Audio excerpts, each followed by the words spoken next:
앞뒤좌우로 다시 한번 인사하겠습니다. 성령 충만합시다. 시작. 성령 충만합시다. 아멘. 너무 참 벌써 단비가, 은혜의 단비가, 찬양도 은혜의 방편 중에 하나잖아요. 지난주에는 수직관계가 형통해야 수평관계가 형통한다라는 제목으로 잠언 16장에 하나님 말씀을 선포했습니다. 한 주 동안도 하나님과의 수직관계를 통하여 형통한 수평관계에 승리하며 사셨는지요?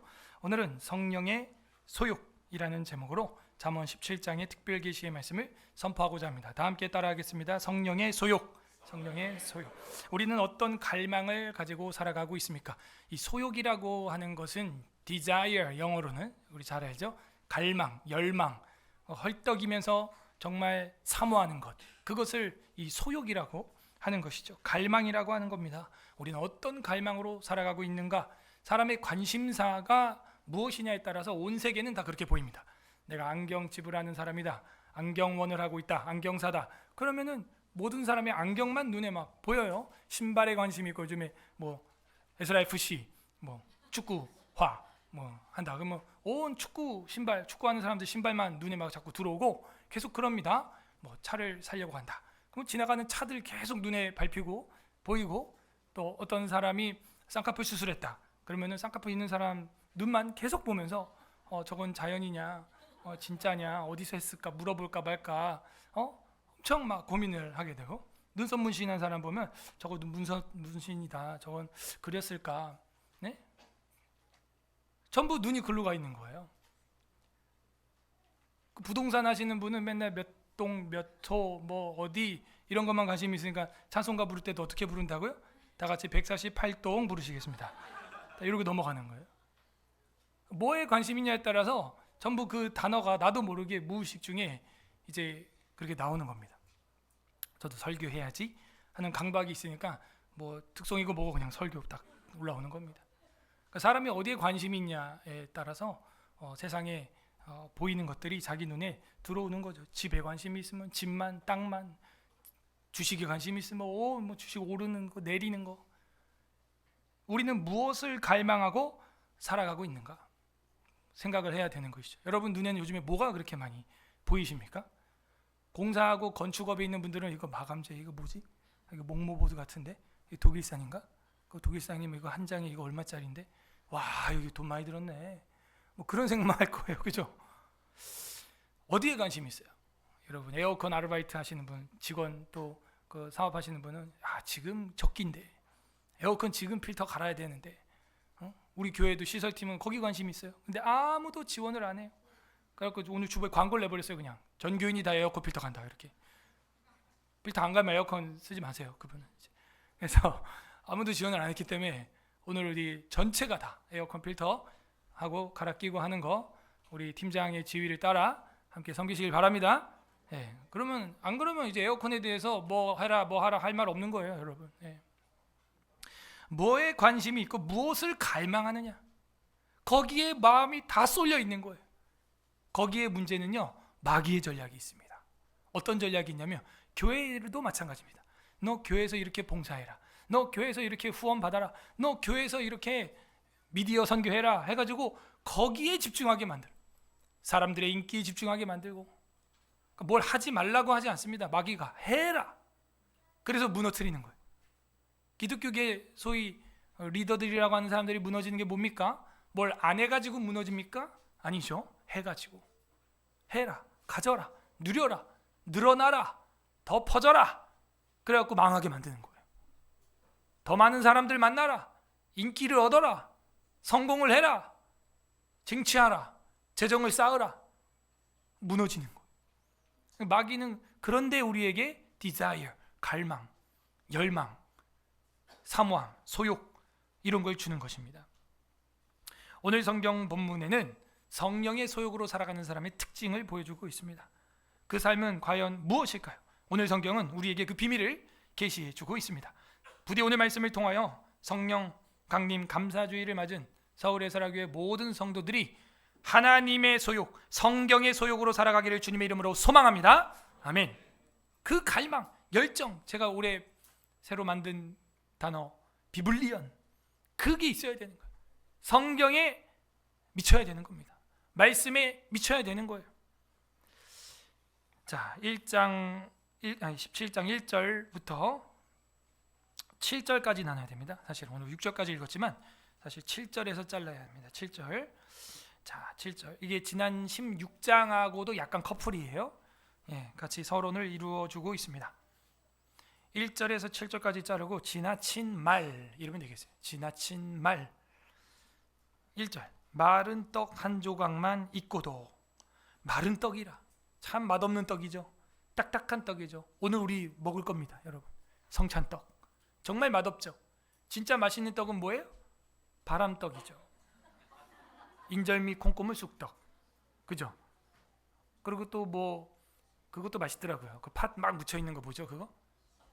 시루떡. 시루떡도 우리 교회 저번에 그 속에 또 달달한 게 또 들어 있고 새로운 시루떡이 많이 나왔더라고요. 맛있죠. 촉촉해요. 근데 여긴 뭐예요? 마른 떡. 예? 겉바속촉도 아니에요. 그죠? 겉은 바삭하고 속은 촉촉한 겉바속촉도 아니고 그냥 마른 떡이에요. 오늘 그걸 먹게 될 겁니다, 여러분. 무교병. 딱딱한 탁 소리가 날 정도로 마른. 근데 다른 교회나 노예 총회를 가도요. 카스테라로 해. 촉촉 달달. 아니 무슨 조금 노력할 때는 백설기로 합니다. 백설기도 쫀쫀해요. 촉촉해요. 맛있다고요. 네, 단맛 안 나더라도 설탕 안 넣어서도. 오늘 여러분이 진짜 마른 떡이 무엇인지 보게 될 거예요. 전 여기에 성찬에 복음이 들어있다고 믿습니다. 우리 주 예수 그리스도께서 우리에게 자신의 영을 부어주기 위하여 그 마른 길, 건조한 길, 십자가의 길을 걸어간 줄로 믿습니다. 예. 얼마나 감사합니까? 마른 떡 한 조각만 있고도 화목하는 것이 제육이 집에 가득하고도. 제육이 뭐예요? 제육볶음. 제육볶음 좋아하시는 분? 네, 엄청 많죠. 내리세요. 제육볶음은 뭐 진리입니다. 덮어 먹으면 되는 거예요, 그냥. 그죠? 진리예요. 그냥 맛있습니다. 예. 제육이 집에 가득하고도 다투는 것보다 나으니라. 여러분 어떤 걸 선택하겠습니까? 제육볶음밥 해주는 아내인데 맨날 싸워. 그냥 마른 김만 해주는데 사랑스러워. 밸런스 게임이에요. 하나만 선택하세요. 자, 마른 아니면 제육. 시작. 아 진짜 마른 제마 이래 한번 나왔습니다. 예. 제마른 한번 나왔고요. 이게 쉽지 않죠. 여기서 기독교인의 가치관이 결정되는 거예요. 기독교인의 행복론이 결정되는 거예요. 기독교인의 행복은 제육의 통통함에 있는 게 육즙에 있는 게 아니라 기독교인들 우리 청년부들을 특히 우리 행복은 저희 순댓국밥집에 있는 것이 아니라 요즘 핫한 무슨 순대? 더덕순대. 맛있다 그래서 저도 한번 먹어봤는데 청년들이 또 거기를 알아낸 거예요. 또 갔죠. 곱빼기를 시켜줘가지고 먹고 그날 집에 와서 하루 종일 물설사했습니다. 곱빼기를 시켜주니까 전부 기름 막 간만에 이제 들어가가지고 막 물총 쐈어요. 실감 나지 않습니까, 여러분? 와, 이럴 수 있나? 제육의 배신이다 이건. 곱빼기로 청년들이 시켜줘서 먹었는데. 그러니까 제육이 가득하고 다투는 것보다 마른 떡만 먹고도 사랑하고 화목하는 것이 낫지 않겠냐. 칼국수는 화목 칼국수가 맛있다 하는 거죠. 그걸 아십니까, 여러분? 그래서 차라리 면을 먹고 밀가루를 먹을지언정 싸우지 말자. 여기 기독교의 가치관이 들어있어요. 우리의 행복 추구는 뭐예요? 내면의 행복이죠. 외면의 풍요가 아니라 내면의 행복인 거예요. 제 아무리 좋은 게 풍요로운 게 많이 있어도요, 매일 싸우는 집은요 지옥인 거예요. 들어가기 싫은 것이죠. 아내도 남편도 피차 일반이에요. 그거는 아무리 돈을 많이 벌어주는 남편이 있을지라도 매일 아내를 구박하고 혼내고 잔소리하고 싸우고 그 행복이 없습니다. 성경은 1절부터 우리에게 진리를 이야기해주고 있어요. 너는 무엇을 소욕을 가지고 있느냐? 어떤 소욕을, 어떤 갈망을 가지고 있느냐? 여러분 영혼에 화목이 넘치기를 바랍니다. 고기가 제육이 넘치는 것보다 더 귀한 것은 여러분 속에 평강이 임하는 거예요. 영원한 화목이 임하는 것입니다. 2절, 슬기로운 종은 부끄러운 짓을 하는 주인의 아들을 다스리겠고. 오히려 종이 주인의 아들을 다스리는 역사가 한 세대 안에서 일어난다는 거죠. 또 형제들 중에서 유업을 나누어 얻으리라. 누가? 슬기로운 종. 그러므로 우리는 이 영적인 슬기, 영적인 지혜, 영적인 가치, 이걸 추구해야 되는 거예요. 거기에서 변화가 일어나고 오히려 한 세대 만에 요셉처럼 종이어도 그 간수 장이 되는 그런 역사가 일어나고, 더 나아가서는 애굽의 장이 되는 그런 역사를 보게 되죠. 여기서 헷갈리지 말 것은 그 장의 자리, 총리의 자리를 사모하라는 게 아니에요. 요셉은 그걸 사모한 적도 없고 기도한 적도 없어요. 요셉은 그 내면의 믿음, 감옥에 있어도 하나님을 의지하며 그곳에서 환난당한 술관원장과 떡관원장을 도와주는 그 가치관, 자신의 삶의 성실함에 충성된 추구, 이게 필요한 거예요.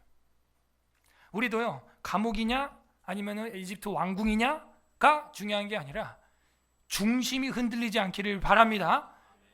그 소욕이 있어야 돼요. 하나님, 나의 중심이, 심령이, 나의 마음의 심령이 흔들리지 않게 하소서. 이걸 갈망해야 됩니다. 오늘 성령 강림 감사주일, 우리는 그것을 기도해야 됩니다. 그래서 오후 예배 이슬람 강의를 잠깐 멈추고 성령 세례와 성령 충만에 대해서 설교하는데 참 어려워요. 공부할수록 어렵습니다. 여러분, 정의가 돼 있어요. 제가 오늘도 오면서 사모한테 차에서 성경 사경에 100번 넘게 했다고 교만할 게 아니다. 아직도 우린 성경을 모른다. 여러분, 우리 교회 와서 다 안다고 생각하시면 이미 모르는 거예요. 무지의 무지입니다. 그것은. 오늘도 무지의 지가 일어나길 바랍니다. 안 그러면 무지의 무지 되면 어떻게 된다고? 무지무지한 인간 된다 그랬잖아요. 제가 무지무지한 인간이 되면 안 돼. 와, 오늘 성령 강림절이라서 가볍게 설교해야지 오후에 했는데 개념 정리가 안 되는 거예요. 저도 해봐요. 여러분, 성령 세례가 뭐예요? 성령 충만은 뭐고? 성령 강림은 뭡니까? 또 사도행전 2장에 성령의 선물이 나와. 성령의 은사는 뭐예요? 나 누구한테 얘기하고 있어 지금? 예? 성령의 열매는 뭐고? 성령의 내주는 뭐예요? 그러면 성령의 임재는 뭐고? 정리 다 됐어요? 여러분 뭐 받았어요? 이제 뭘 받은지 몰라 이제, 그죠? 개념 정리가 안 돼 있다니까요, 우리가. 그래서 오늘도 오면서 제가 오기 직전까지도 계속, 어제도 새벽 3시에 자고도 일어나가지고 책을 한 6권을 보는데도 와, 이게 또 학자마다 또 다 다르네 또. 그러니까 이게 통일이 안 돼 있어요 지금. 개혁주의도 그렇고 오순절도 그렇고. 점심 먹고 또 공부해야 돼요. 저는 지금 계속 공부해야 돼요. 설교 전까지, 오후 예배 전까지. 그래서 어쨌든 성경 안에서 이걸 답을 찾아야 된다. 성령 강림, 성령 세례, 성령 내주, 성령의 선물, 성령의 충만, 성령의 임재, 성령의 내주, 성령의 은사, 성령의 열매, 성령의 또 성령을 시기하게 한다든가, 그죠? 성령의 질투도 나오고. 이 정리할 게 한두 개가 아닌 거예요. 여러분 뭘 받았어요? 성령을 시기하게 하는 건 확실한 것 같아요, 그죠? 그런데 다른 건 잘 모르겠고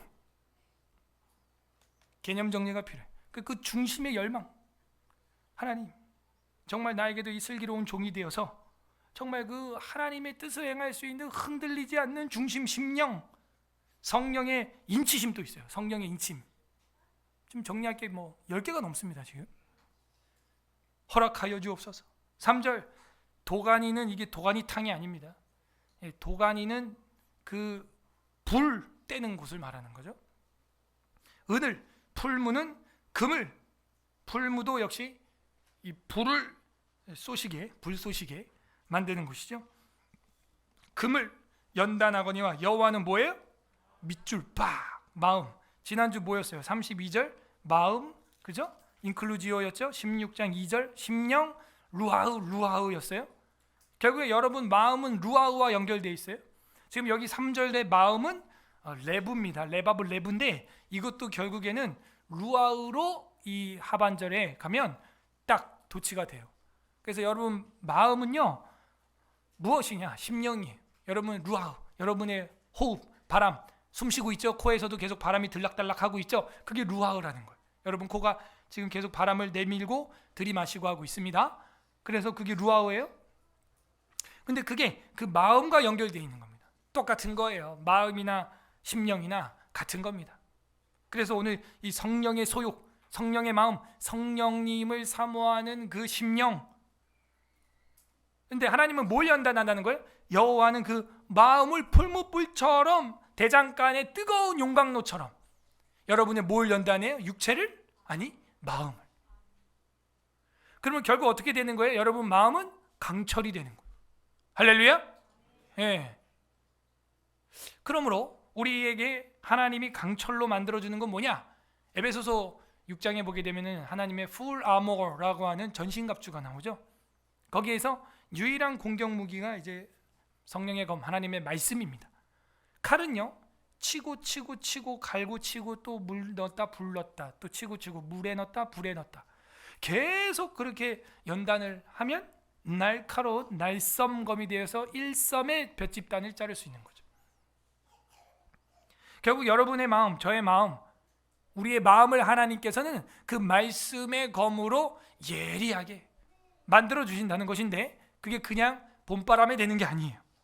봄바람에 되는 게 아니라 풀무와 도가니에서 우리의 믿음이 더 강력해지는 줄로 믿습니다. 여호와는 마음을 연단하는 거예요. 여러분 마음이 지치고 마음이 힘들 때 지금 하나님이 나를 강철로 만드시는구나. 할렐루야. 그 믿음이 있어야 됩니다. 믿음의 문제.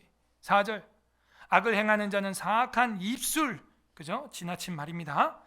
자, 여기서 뭐가 연결되냐? 마음과 입이요. 이게 버튼이 연결돼 있어요. 여러분 마음의 버튼을 띡 누르면 입에서 가나다라마바사 어쩌고 얘기하는 거예요. 이 마음과 입이 연결돼 있어서 예수님이 뭐라 그러냐? 네 마음에 가득한 걸 입으로 말하느니라. 그 나무는 그 열매로 알리라. 이렇게 돼 있어요. 여기 보니까 악을 행하는 자는 사악한 입술이 문제죠. 입이 방정이죠. 입술이 하는 말을 잘 듣고 거짓말을 하는 자는 악한 혀가 하는 말에 귀를 기울이느니라. 그죠? 사악한 입술, 악한 혀, 다 말에 관련된 거죠. 거기에 귀를 기울인다는 거예요. 그럼 하나님은 또 어떻게 할까요? 마음을 또 연단시키는 일을 터뜨립니다. 기도하게 만들어요. 또 하나님이 너 입이 방정이구나. 또 5절 가난한 자를 조롱은 희롱이죠. 놀리는 거죠. 메롱이죠. 조롱은 메롱. 그러니까 이걸 하나님도 싫어하는 거예요. 근데 누굴 또 조롱하고 메롱해요? 가난한 자. 여러분도 그러죠. 노숙자, 냄새나는 사람. 저리 가세요. 저런 사람이 왜 우리 교회 들어와 있지? 냄새난다. 안 왔으면 좋겠다. 여러분 그런 사람들 조롱하면 안 돼요. 가난한 자를 조롱하는 자는요, 그를 지으신 주님을 멸시하는 자요. 가끔 우리 술 먹고 자전거 타고 오는 형제님 한 분 있죠? 하이바 쓰고. 제가 그래도 접견실에서 극진히 접대합니다. 한 번 오면은 제가 최소 5만 원, 10만 원씩 드렸어요. 근데 다음에는 안 드렸어요. 제가 왜? 자꾸 술 먹고 오는 거예요. 술 냄새 팍 풍기는. 그래서 제가 쪽방촌, 영등포 쪽방촌이 여기 있는데 쪽방촌이 등록해라. 한 달에 5만 원이니까 등록 안 하면 나 이제 다음 달부터 안 주겠다. 왔는데 등록 안 했어요. 나 못 준다. 그랬더니 우리 성도 중에 누가 이렇게 10,000원 이렇게 드렸나 봐요. 주지 말라 그랬어요. 제가 그때 부교육자들이 줬나 그랬던 것 같아. 주지 말라고. 나하고 약속했다고. 그리고 교회 나와서 예배 한 번 드리면은 내가 그 쪽방촌 월세 다 내주겠다. 그랬더니 뭐 진짜 목사님 약속했어요. 막 이러더니 지금까지 안 와. 그러나 제가 희롱하거나 조롱하지 않습니다. 왜? 그도 무슨 형상이에요? 하나님의 형상이에요. 비록 고장났지만, 우리도 고장났지만 고장난 정도가 좀 심하죠. 차도 사고가 났는데 이 100만 원에 수리할 수 있는 차가 있고 1,000만 원 들여야 수리할 수 있는 부분이 있어요. 다른 거죠. 근데 고장난 차는 고장난 차고 주행이 안 됩니다. 그건 어쩔 수 없어요. 근데 고장난 차도 차예요, 아니에요?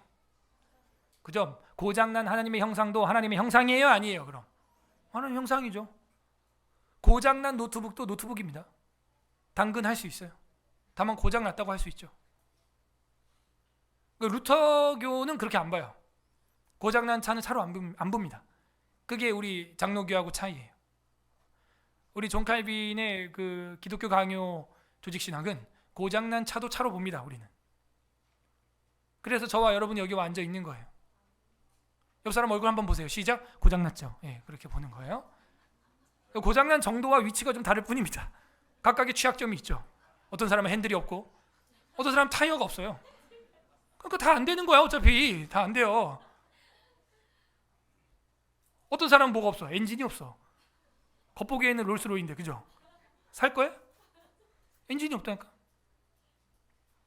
다 고장났어요. 어떤 사람은 기어봉이 없고요. 그럼 끝난 겁니다. 안 되는 거예요. 못 움직여요. 심하면 어떤 사람은 운전석이 없어, 그죠? 지가 앉아가지고 예수님이 앉아야 되는데, 그죠? 그래서 우리는 여기 가난한 사람들도 하나님의 형상으로 봐야 됩니다. 6절, 손자는 노인의 면류관이요. 할렐루야. 나 손자 있다 하시는 분, 아, 손 내리고 부럽다. 부럽다. 저는 언제 손자 안아볼까?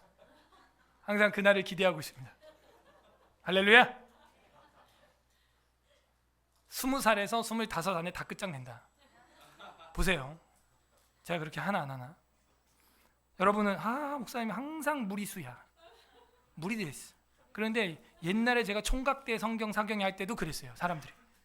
그때도 한 1000명가량 수료했었는데 그분들이 와가지고 저한테 다 하는 얘기가 남구현 전도사 결혼도 안 했으면서 무슨 애를 저렇게 많이 낳으라고 그런다고, 자기 3명 이상 낳으면 내 손이 장해지는다 막 이랬어요. 그 수강생들이. 장 가져와. 다 찢어버리겠어.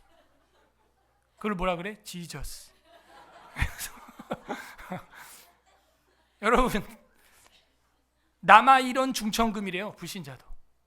제가 하지도 않을 소리를 하지 않습니다. 그리고 그게 창조 원리에 저는 맞다고 믿습니다. 그래야 우리 아이들의 몸과 마음의 순결을 유지한 채 혼인 예식에 들어갈 수 있게 되는 거예요. 우리 몸 베렸으니까 우리 애들도 베리겠지. 그걸 불신이라 그러는 거예요. 여러분 몸 베렸다고 애들 몸 그게 불신이에요. 우리 아이들은 거룩하게, 우리보다 더 경건하게 가정을 이루길 소망합니다. 네. 아멘 하는 거 보니까 다 죄인이야, 그죠? 다 고장났어요, 우리, 그죠? 그래서 여기 보면요, 손자는 노인의 면류관이요. 손자 아무나 보는 줄 아세요? 예? 아비는 자식의 영환이라, 이렇게 되어 있습니다. 부모님이 있는 또 자녀들도 감사하세요. 지금 고아원에 엄마 아빠 없는 아이들이 얼마나 많은 줄 아십니까? 예? 결국 그 아이들을 우리가 또 입양해서 키우지 않으면요, 그 아이들이 커가지고 사회에 또 반항아가 되면 부메랑으로 경건한 우리 애들 때려요. 또 와가지고 그렇게 사고 나게 돼 있습니다. 그래서 성경은 그런 사람들, 고아와 객과 과부와 가난한 자들을 도우라는 거예요, 사랑으로. 그걸 하지 않으면 그게 사회 부메랑으로 우리가 막 얼굴 내 새끼 해가지고 키운 우리 딸을 와가지고 콱 치는 거예요, 결국에는. 7절, 지나친 말은, 역시 지나친 말을 계속 이야기하고 있습니다. 조롱, 악한 자의 사악한 입술, 악한 혀, 그리고 여기 7절에 지나친 말을 하는 것도 미련한 자에게 합당하지 아니하거든. 하물며 거짓말, 또 말이죠, 지나친 말의 단락입니다. 하는 것이 존귀한 자에게 합당하겠느냐? 합당치 않죠. 또 경건한 사람은요, 거짓말 하래도 못해. 하면 또 티가 납니다. 그래서 1절부터 7절까지 보여주는 것은 무엇이냐? 지나친 말에 대한 것인데, 저는요, 성령 강림절 때 어떤 묵상이 되냐면, 누가 이런 말들을, 악한 말들을 하냐? 육신의 소욕이 있는 사람이라는 거예요. 성령의 소욕으로 말하지 않는다는 거죠. 육신의 소욕이 있기 때문에 이런 말들이 쏟아져 나오는 거예요. 성령의 소욕, 성령의 갈망, 성령의 열망이 있는 사람은요, 입에서도 뭐가 나와요? 말씀이 나오는 거예요. 어제 왔던 그 김은지 자매도 사츠키, 얼마나 하나님의 소욕에 미쳐 있든지 노래 꼴랑 2곡하고 1시간 전도하고 갔어요. 네, 그래서 좋았다 하는 얘기입니다. 네. 얼마나 전도를 하고 싶은지, 자기가 만난 하나님, 주변에 마약하다 죽은 언니들 이야기 막 하면서 예수 믿어야 된다고 그 얘기 1시간 10분 하고 노래 꼴랑 2곡 하고 가셨어요. 예. 얼마나 그 어느 소욕에 사로잡혀 있는지 그 사람 보면은 딱 나오지 않습니까? 제가 감동받은 건 이 사측기가 싸가지가 있다. 오자마자 저는 부엌에서 막 이러고 있는데 거기까지 와서 인사를 하는 거예요, 저한테. 그리고 또 있다가 끝나고 나서 제가 먼저 가라고, 우리는 선물 추천해야 된다고, 가라고 중간에 보냈거든요. 근데 우리 정리 다 할 때까지도 여기 있던 거야. 그 와가지고 또 인사하고 가는 거야. 이 자매가 역시 사람을 외모로 보면 안 되겠구만. 뭐 용문신, 마기문신 막 이렇게 있는데 그건 믿기 전에 했던 겁니다. 우리 학생 여러분, 그 그리면 안 돼요. 평생 후회합니다. 그림은 스케치북에. 몸에 그리면 그거 안 지워져. 그죠? 그래서 이 자매가 참 댐댐이가 이 성령 안에서 확 진짜 변해 있구나. 제가 많은 강사들 불렀지만 그렇게 인클루지오로 인사하고 간 강사 한 명도 없어요. 진짜로요. 진짜입니다. 중간에 가세요 하든지 뭐 늦게 오든지 그러면 그냥 갑니다. 바쁘고 힘드니까. 끝까지 있는 거야. 끝까지. 막 저쪽 방에서 애들 막 사인해달라고 해서 사인까지 다 해주고, 저도 사인 받았죠. 그래서 마이클 잭슨 이후로 처음으로 브로마이드에 제가 사인 받아가지고 목양실에 붙여놨습니다. 제가 사모한테도 이건 올해까지는 내가 붙여놓는다 했습니다. 무슨 소욕에 잡혀 있는지 딱 그 자매를 보면 보이는 거예요. 그게. 여러분 힙합 듣다 울어봤어요? 담임 목사 사모 울었으면 끝난 거 아니야? 예. 저희 사모가 힙합을 알겠어요. 뭘? 예? 저도 막 눈물이 나려고 그러는 거예요. 그 가사가 자기 인생사와 험남했던 이야기랑 예수님 만나게 됐던 거, 이제 그 이야기를 간주도 없이 한 7분 혼자 하더라고요. 그 가사 얼마나 긴데요. 그 말 빠르게 하니까. 그죠? 그래서 그 중심이 전달되는 거예요. 마음이. 뭉클하던데요. 진짜? 2곡 했는데 10곡 같은 2곡이야. 제가 볼 때. 진짜로. 첫 곡 끝나가지고 제가 사스키짱! 제가 그랬죠.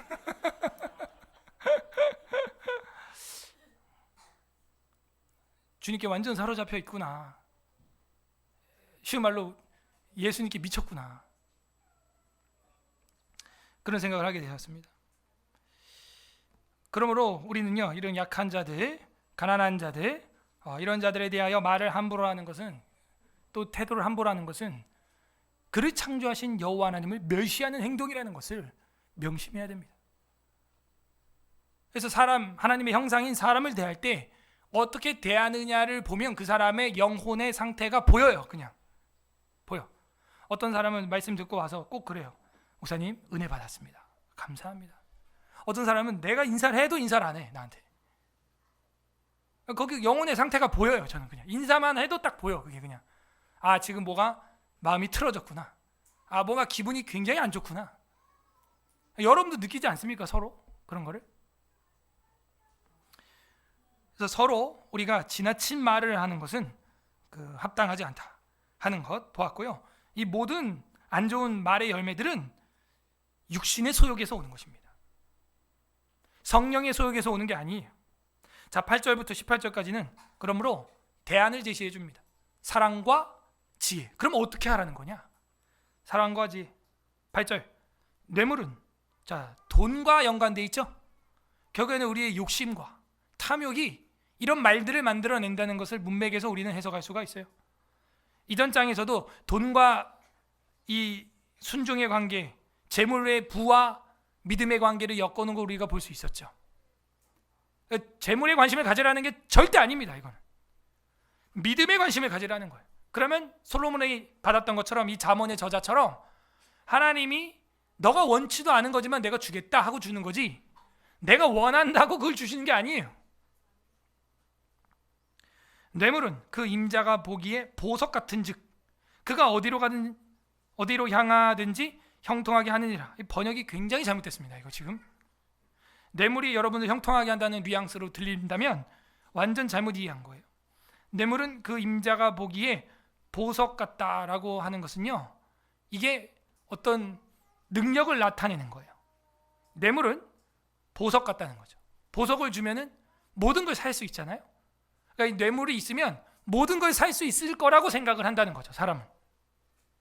그래서 뇌물은 그 사람이, 그 주인이 보기에는 모든 능력과 같다라는 거예요. 모든 능력 같은즉 그가 어디로 가든지 형통하게 하는 줄로 아느니라, 이 얘기입니다. 지금 부정적인 문맥입니다. 표준 세번역에서는 뭐라 그러냐, 이 뇌물은 그 주인이 볼 때 요술봉 같으니, 요술방망이 같으니 이렇게 돼 있어요. 뿅 하면 갑자기 아무런 능력 없이 아무런 수고도 안 했는데 생기게 하는 게 뇌물이라는 거예요. 그래서 그것이 자기를 형통하게 한다고 믿는다. 사람들은 잘못됐다는 뉘앙스입니다. 그래서 뇌물은 그 임자가 보기에는 보석 같은즉 그가 어디로 향하든지 형통하게 하느니라. 9절, 허물을 덮어주는 자는 사랑을 구하는 자요.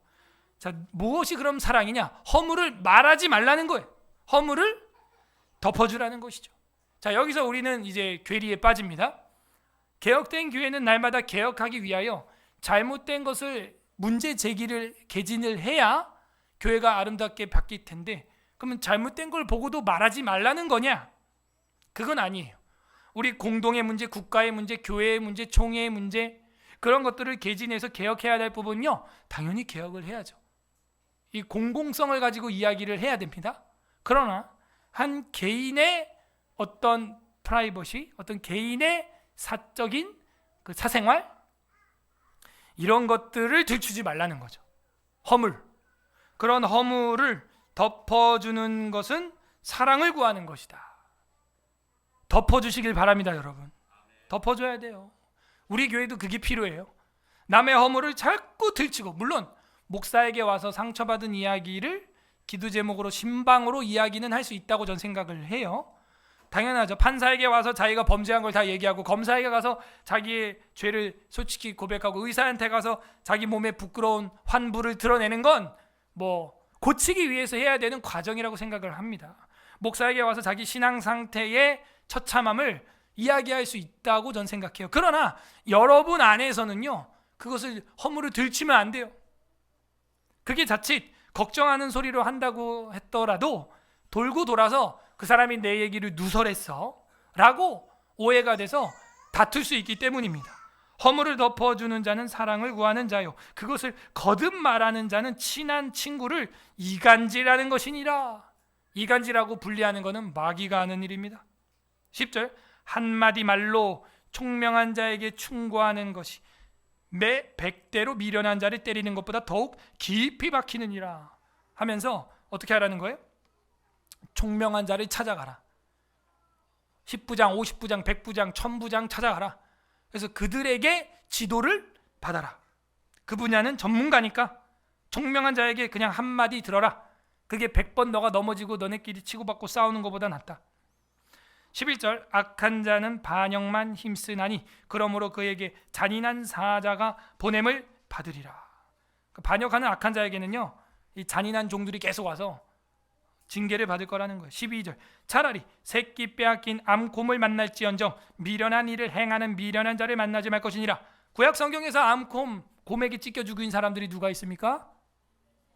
예, 엘리사 시대에 베델의 청년들이 찢겨 죽였죠. 암곰에게. 여러분 그거 곰 만나고 싶습니까? 뭐 우리나라는 곰이 이제 없어졌지만 미국이나 캐나다나 이런 데는요, 캠핑만 가면 곰이 나타나가지고 사람들을 해치는 그런 일들이 종종 일어납니다.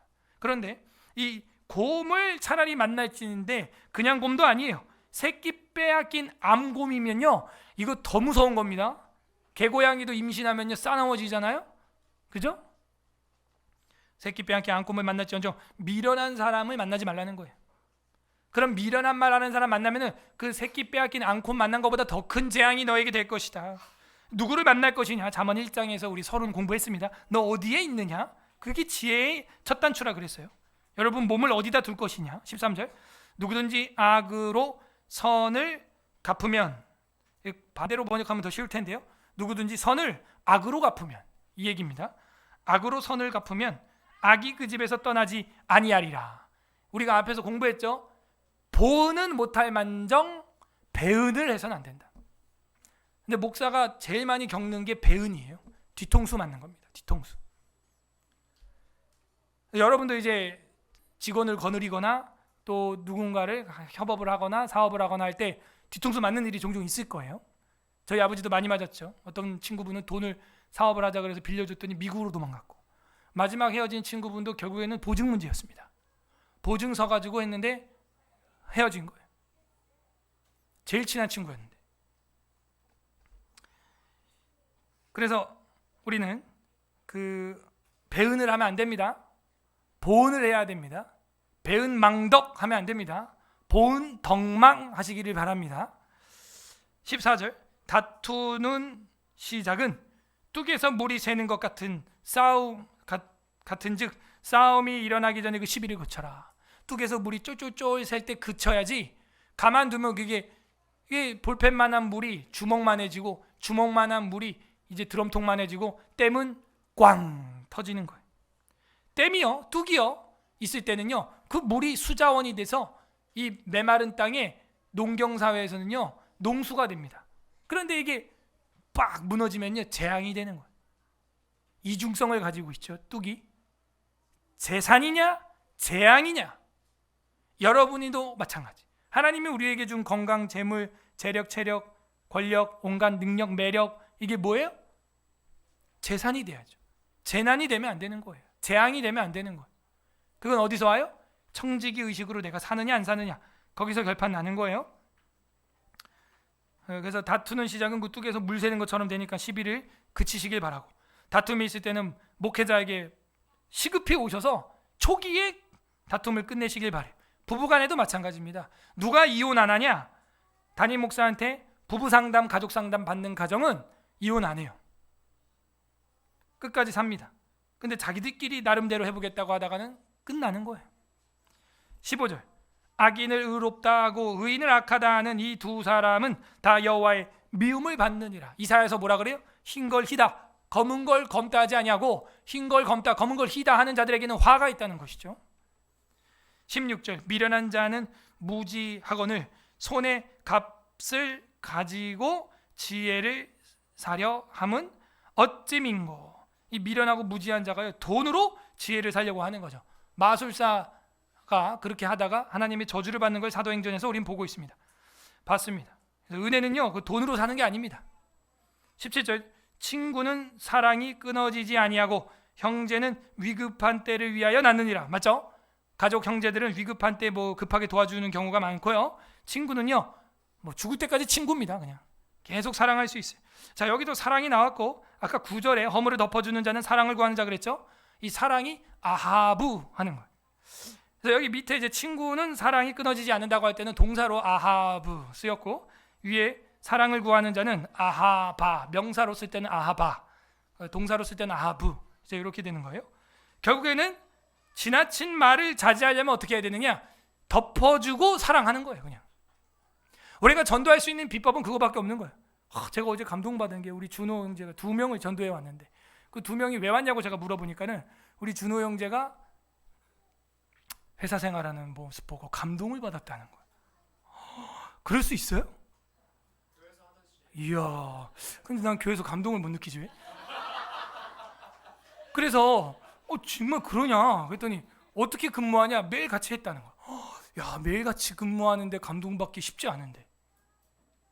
에? 그래서 그 친구가 이 사랑을 느낀 거예요. 그러니까 전도의 최고의 언어는요, 사실 어떤 뭐 이런 힙합 축제, 뭐 우리가 뭐 가수 불러오고 뭐 여러 가지 하지만 그게 아닌 거예요. 여러분의 사랑인 줄로 믿습니다. 그게 제일 좋은 언어예요. 우리가 핑계를, 접촉점을 그냥 만들어서 이렇게 초청 축제를 할 뿐이지, 평소 우리가 개떡같이 살았으면 뭐 서태지가 와도 안 와, 나훈아가 와도 안 옵니다. 가자 그러면. 사랑이 깨져 있으면 친구랑. 그러므로 친구는 사랑이 끊어지면 안 되는 거예요. 친구는 사랑이 끊어지지 아니하고 형제는 위급한 때를 위해 난 건데 친구랑도 사랑이 끊어질 지경이다. 이건 사사시대의 완전 마지막 내전 상태다. 가족끼리 싸우는 나선형 하강곡선의 바닥이다. 그렇게 생각하시면 되겠습니다. 18절 지혜 없는 자는 남의 손을 잡고 그의 이웃 앞에서 보증이 되느니라. 이걸 우리 아버지가 실수했다는 거예요. 이 앞에도 있었죠. 보증 서지 말라 하는 게. 자, 보증 설 거면 어떻게 하냐? 나 이 돈 없어도 살아. 그런 건 쓰세요. 근데 평생 중학교 때부터 친구였던 것 같은데 그거 한 방에 끝나는 거예요. 60대 넘어서도 그냥 빠이빠이 하는 거예요. 친구랑. 저희 교회는 그래서 그렇게 공지사항이 주보에 3면에 들어가 있습니다. 성도 간의 금융거래, 보증 이런 거는 치리 대상이에요. 할 거면 뭐예요?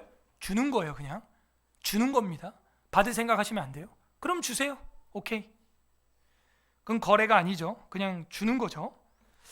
19절. 자, 우리가 이제 새로운 단락입니다. 19절은요. 지나친 말. 마지막 절까지. 그래서 인클루지오입니다. 지나친 말과 사랑과 지혜, 지나친 말에 대해서 보여주고 있어요. 결국에는 사랑과 지혜가 지나친 말을 억제한다라는 것이죠. 그러면 이런 사랑의 말, 친구를 사랑하고 허물을 덮어주는 자는 사랑을 구하는 것이고 어떻게 우리가 허물을 덮어주고 사랑하냐 이거예요. 성령의 소욕. 오늘 성령 강림절 성령의 소욕으로 충만하길 바랍니다. 그럼 사랑이 샘솟아요. 사랑이. 하나님, 성령 하나님, 오늘 나를 고쳐 주시옵소서. 다시 사랑으로 달려가는 자동차 되게 하여 주시옵소서. 사랑에 경주할 수 있는 움직이는 교회 되게 하여 주시옵소서. 19절부터 마지막 절까지는 지나친 말. 샌드위치 구조죠. 다툼을 좋아하는 자는 죄가를 좋아하는 자요 자기의 문을 높이는 자는 파괴를 구하는 것이라. 다투는 것도 말로 다투는 것이죠. 자기 성벽 쌓고 교만한 거는 파괴될 거라는 거죠.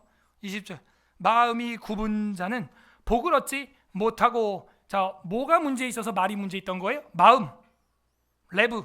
마음이 굽어버리니까 입이 삐뚤어지고 입이 삐뚤어지니까 복을 받지 못해요. 혀가 패역한 자는 재앙에 빠지느니라. 맞죠? 말의 문제였죠. 21절 미련한 자를 낳는 자는 근심을 당하나니. 그죠? 우리가 하는 근심은 뭐라 그랬어요? 영혼 구령에 대한 근심은 할 수 있다 그랬죠.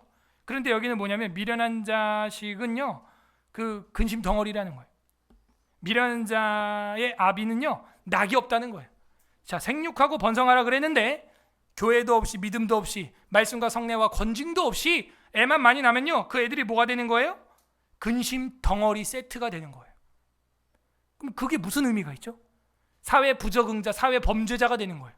그럼 안 나는 게 낫지 않았을까요?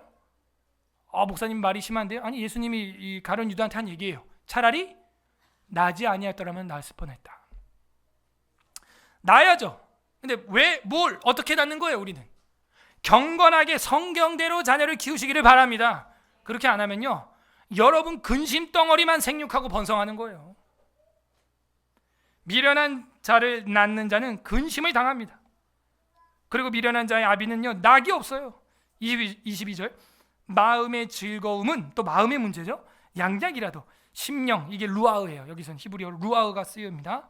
이제 심령의 근심은 뼈를 마르게 하느니라. 뼈가 마르면 피가 안 생긴다 그랬고 죽어요.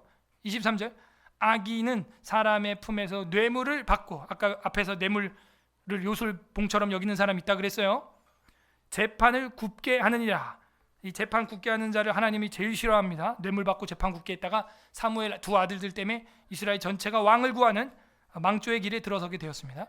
24절 지혜는 명철한 자 앞에 있거늘 미련한 자는 눈을 땅 끝에 두느니라. 무슨 얘기예요? 이 땅에 소욕이 있어요. 육신의 소욕에만 눈이 멀어가지고 이 땅에만 눈을 두는 자를 성경은 미련한 자라고 하고 있습니다. 25절 미련한 아들은 그 아비의 근심이 되고, 21절이랑 같은 이야기죠. 그 어미한테는 고통이 되는 것입니다. 여러분 자녀 교육 똑바로 시켜야 됩니다. 자녀 교육 어떻게 하는 거예요? 성경으로 해야 됩니다. 말씀대로 해야 됩니다. 어떻게?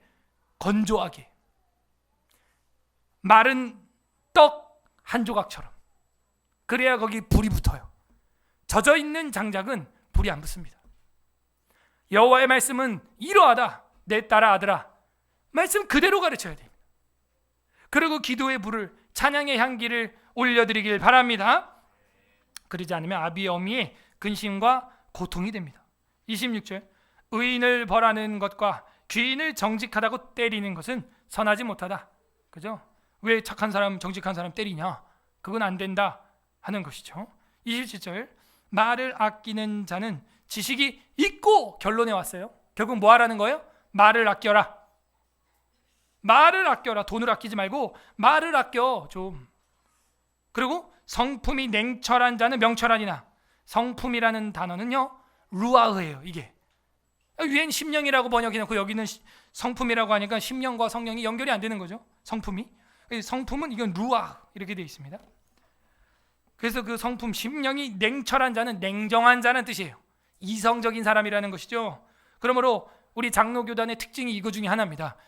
신앙생활 하는데 그냥 주여 믿습니다 뭐 이렇게 하는 게 아니라 성경을 보고 성경대로 냉철하게, 그게 명철한 거래요. 봐요. 성품이 냉철한 자는 명철하니라 이렇게 돼 있죠. 하나님 말씀을 열심히 공부하시기 바랍니다. 말씀대로 안 하면요 무너지는 거예요. 28절, 미련한 자라도 잠잠하면 말의 문제죠. 봐봐요. 여러분 스스로를 어떻게 생각합니까? 저는 제가 무지하다고 생각하거든요. 그러면 제일 중요한 게 뭐냐면 잠잠한 거예요. 미련한 자라도 잠잠하면 지혜로운 자로 여겨지고, 그죠? 조용히 있으면요, 저 사람 뭔가 깊이 생각하고 있나 봐. 뭔가 우리랑 다른 해안이 있을 거야. 혹시 남궁현 목사님 의견은 어떠십니까? 이렇게 물어본다니까. 저한테도 기회가 와요. 말할 기회가. 그거 이제 내용을 다 조합해가지고 한마디 딱 던지는 거죠. 여러분도 그렇게 해야 돼. 미련하라고 생각되면요, 잠잠한, 조용하세요. 그러면 지혜로운 자로 여겨지고 그 입술을 닫으면 슬기로운 자로 여겨지느니라. 오히려 많이 이야기하고 떠들수록 빈 깡통이 요란하거나 좀 조용해 이렇게 되는 겁니다. 소그룹 모임할 때도 그래서 3분 이상, 한 사람당 3분 이상 얘기하지 말라, 이런 규칙을 제가 리더들한테 이제 드린 이유는 그런 거예요. 소그룹 모임에서 혼자 2시간 떠드는 사람이 있어요. 7이 대상감이에요. 이런 분들 이제 그 소그룹이 자기 거예요? 예, 그러면 안 됩니다. 그거는 목사님 만나 신방하세요. 그러면 그 2시간짜리 그 2분이면 끝나고. 예. 그래서 여러분들이 잠잠하면 지혜롭게 여겨지고 입술 닫으면 슬기로운 여자로, 남자로 보인다는 거. 예? 여러분 주가를 떨어뜨리지 마세요. 올리시기를 바랍니다. 역시 어떻게 끝납니까? 말로 끝나는 것을 우리는 보게 되었습니다. 누가 이런 심령을 갖게 될까요? 누가 인내하고 입술을 절제하고 가만히 있을까요? 성령 충만한 사람, 성령의 소욕이 가득한 사람은요, 성령대로 입술을 놀리게 되어 있습니다. 그래서 성령이 임했을 때 마가다락방의 제일 첫 번째 현상이 뭐예요? 기도하는 것이죠. 다른 언어들로 기도하기 시작하는 겁니다. 우리 말 중에 가장 아름다운 말은 이웃의 험담이나 남의 가십거리를 이야기하는 게 아니라, 우리가 말을 하게 된 이유는 기도하라고 말을 하는 겁니다. 가장 아름답고 능력의 말, 바로 기도죠. 정리해 보겠습니다. 성령의 소욕이 있는 사람은 지나친 말을 하지 않습니다. 어떤 말을 합니까? 허물을 덮는 말을 하죠. 아하브. 사랑은 모든 걸 덮어버리는 겁니다. 허다한 죄를 덮는 것이다 라고 사도 베드로는 분명히 우리에게 선포했습니다. 지나친 말은 오히려 부모의 근심과 걱정거리가 될 뿐입니다. 도리어 조용히 있어요. 병문안 가서 할 말 없으면 조용하고요, 장인 장모님 집에 가가지고 뭐 딱히 드릴 말 없으면 그냥 조용히 계세요. 꼭 굳이 뭐 그 침묵을 어색해할 필요 없습니다. 그 침묵을 즐기시고 그냥 조용히도 좀 계셔보세요. 예? 워낙 시끄러운 세상에 우리가 살다 보니까 조용하면 뭔가 잘못된 걸로 생각을 해요. 그러지 않습니다. 저는 뭐 할 말 없으면요, 장모님 댁 가서도 그냥 가만히 있어요. 그냥 누워 있습니다. 그냥. 예. 뭐 계속 쓸데없는 얘기 계속 해봐야 괜히 그냥 허물만 될 수도 있어요. 그냥 조용히 계시면 돼요. 그냥 가만히 있으면 됩니다. 시아버지 시어머니 앞에서도 뭐 할 말이 없어서 어색하다. 뭐 어색할 게 뭐가 있어요. 그냥 조용하면 좋아요. 예. 세상 시끄러운데 좀 조용하면 더 좋죠. 지나친 말은요 무지하게 보일 뿐이에요. 골로새서 4장 6절 보겠습니다. 관련 구절 보겠습니다. 골로새서 에필골몬 이렇게 가죠. 골로새서 4장 6절 328페이지 328페이지 골로새서 4장 6절 합독합니다. 시작. 너희 말을 항상 은혜 가운데서 소금으로 맛을 냄과 같이 하라. 그리하면 각 사람에게 마땅히 대답할 것을 알리라. 아멘. 말을 하는데 소금으로 맛내듯이 맛깔나게 해라. 그러면은 마땅히 대답할 것을 알게 될 것이다. 이렇게 돼 있어요. 저 사람만 보면 나는 우리 서울 에스라교회 올 맛이나 신앙생활 할 맛이나 소금으로 맛을 냄과 같이 말하는 서울 에스라교회 되기를 바랍니다. 베드로전서 4장도 보겠습니다. 베드로전서 4장 11절 배전 야고보 다음에 있습니다. 히브리 야고보 베드로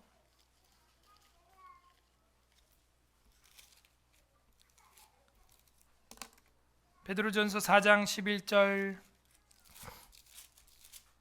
합독합니다. 시작. 만일 누가 말하려면 하나님의 말씀을 하는 것 같이 하고 누가 봉사하려면 하나님이 공급하시는 힘으로 하는 것 같이 하라. 이는 범사에 예수 그리스도로 말미암아 하나님이 영광을 받으시게 하려 함이니 그에게 영광과 권능이 세세에 무궁하도록 있느니라. 아멘. 두 가지죠. 누가 만일 말하려면은 하나님의 말씀을 전하는 것만 하라 이거예요. 봉사활동, 교회에서 섬기는 거 하려면은 하나님이 공급하는 힘으로 하는 것처럼 하라는 거예요. 하나님이 공급하는 힘으로 여러분 봉사하면 어떻게 해야 돼요? 아따 나 다시는 이거 하나 봐라 그냥 이래요? 교회 와서? 어떻게 해요? 힘이 납니다 막 이러죠? 또 불러주세요. 목사님 그것도 제가 하겠습니다. 그거 하나님이 주신 힘으로 한 봉사예요. 하나님이 주신 힘으로 한 거 아니면요 어떻게 돼요? 목사님 나 다시는 안 해 이거 이제 이런다니까. 자기가 한 거야 자기가. 베드로 사도는 분명히 4장 11절에 만일 누가 말을 하려면 하나님의 말씀을 하는 것 같이 하고 누가 봉사하려면 하나님이 공급하는 힘으로 하는 것 같이 해라. 이는 범사에 예수 그리스도로 말미암아 하나님이 영광을 받는 일이다. 이게 할렐루야. 이거예요. 이게 성령의 소욕으로 말하고 봉사하는 삶입니다. 웨스트민스터 신앙고백서 제1장 성경 10항에 보게 되면은 최고의 재판관은 성경에서 말씀하시는 성령 외에는 다른 아무도 될 수가 없다 이렇게 돼 있어요. 결국에는요 우리가 하는 모든 말과 행동은요 지금 방금 읽은 성경 구절처럼 성경에서 말씀하는 그 성령 외에는 어떤 것도 해서는 안 되는 겁니다. 사실 왜? 우리를 재판하는 게 바로 그 모든 성경이 우리를 재판한다는 거예요. 최고의 재판관은 그 성경책이라는 거예요. 성경이 미쳐야 되는 거죠. 성경을 봐야 되는 거죠. 이 재판관에 의하여 종교에 관한 모든 논쟁은 결정돼야 된다. 교회 회의들 그리고 모든 신조들 고대 교부들의 학설들과 사람들의 교훈들과 거짓령 이단들까지도 검토되어야 하며 그의 판결에 우리는 순복해야 된다. 그러므로 우리가 이 성령 강림절에 성령님에 대한 개론들, 개념 설정들 이런 것도 사실은 모든 성경 안에서 우리가 찾아봐야 돼요.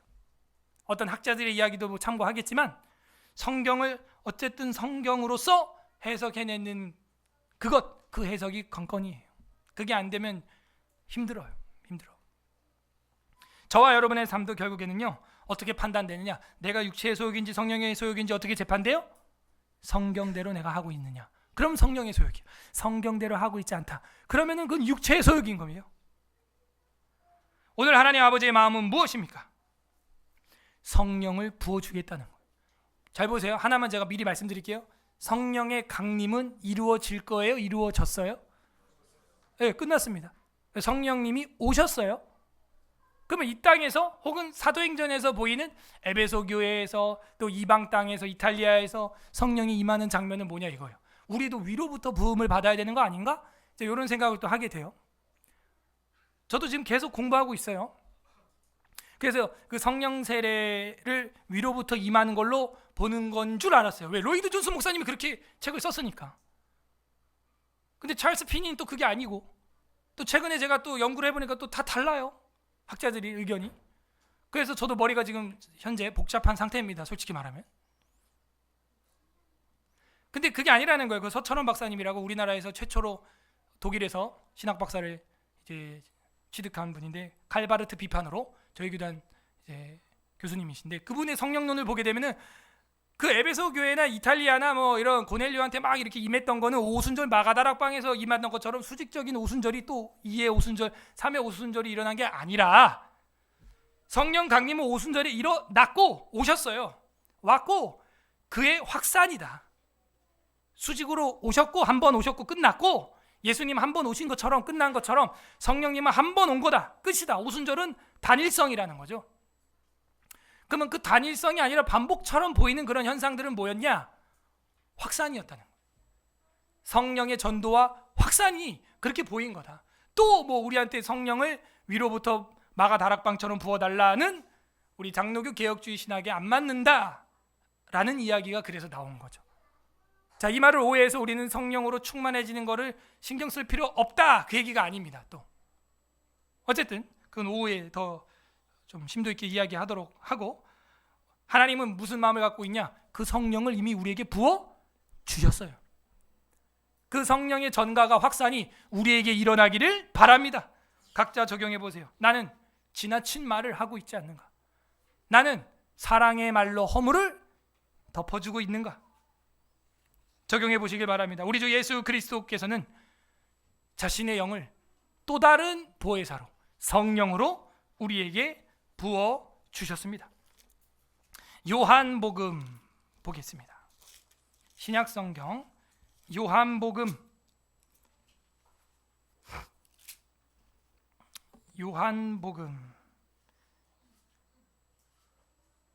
13장, 14장, 15장, 16장에 이제 보혜사에 대한 이야기가 나옵니다. 요한복음 14장, 요한복음 14장 26절 합독합니다. 시작. 보혜사 곧 아버지께서 내 이름으로 보내실 성령, 그가 너희에게 모든 것을 가르치고 내가 너희에게 말한 모든 것을 생각나게 하리라. 아멘. 결국에는 그 성령님이 하는 행동은 뭐예요?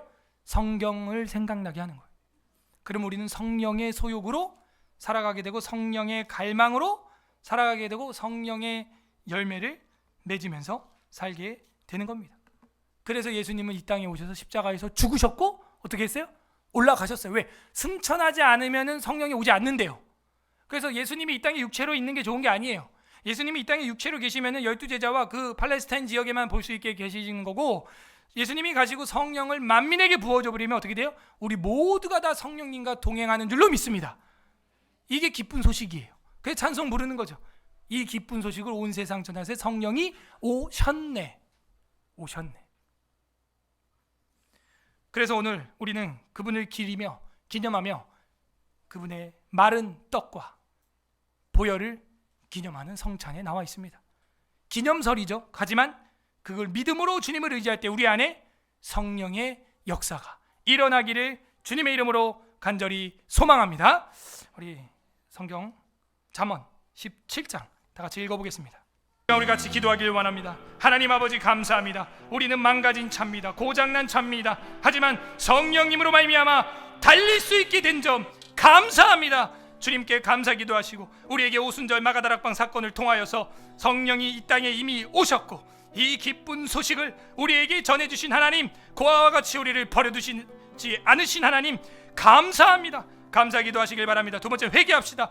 성령의 소욕으로 살지 못하고 육체의 소욕으로 살았던 것들, 이 시간 회개합시다. 말로써 지나친 말을 하고 침묵하지 못했던 우리의 입술 주님 용서하여 주시옵소서. 세 번째는 간구하는 기도합시다. 이제는 성령의 세례와 성령의 충만과 성령의 선물과 성령의 은사와 성령의 소욕으로 살게 하여 주시옵소서. 우리 주님 한번 부르고 기도하겠습니다. 주님